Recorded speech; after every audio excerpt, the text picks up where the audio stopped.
La tragédie climatique accélère tellement, on voit apparaître la 4e vague en France, qu'il est urgent de mettre en place une révolution.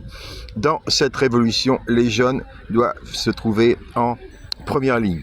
Les jeunes doivent réclamer d'avoir des ministres.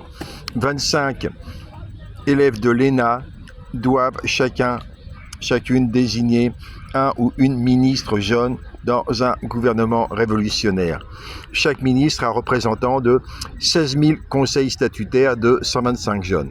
Voilà ce que j'ai préparé pour que chaque ministre soit représentant d'un mélange de tous âges.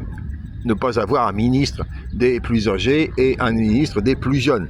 Chaque ministre est censé représenter les intérêts de la totalité de la jeunesse. Ici, on voit en rose les lycées, on voit en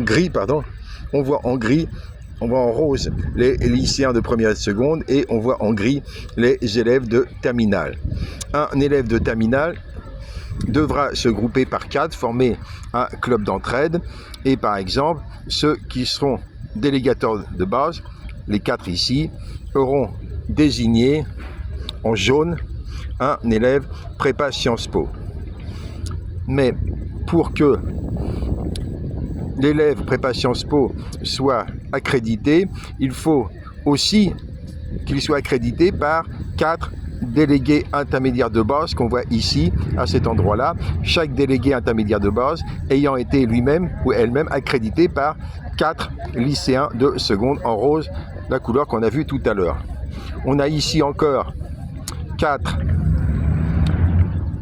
collégiens en vert qui accréditent un ou une élève de terminale. En gros, le tableau général qui sera en lien sous la vidéo indique de quelle façon se structurer de façon à promotionner chaque élève de prépa Sciences Po et ensuite 5 élèves prépa Sciences Po se réunissant et désignant un des 5 ou une des 5 comme élèves de Sciences Po. Et la pyramide continue de façon récursive jusqu'au sommet, de façon à ce que 16 000 groupes de délégués et de délégateurs et délégatrices qu'on voit ici désignent chacune leur ministre, membre du gouvernement révolutionnaire. La révolution écologique est urgentissime. La bourgeoisie mondiale prépare et le sait parfaitement un génocide climatique.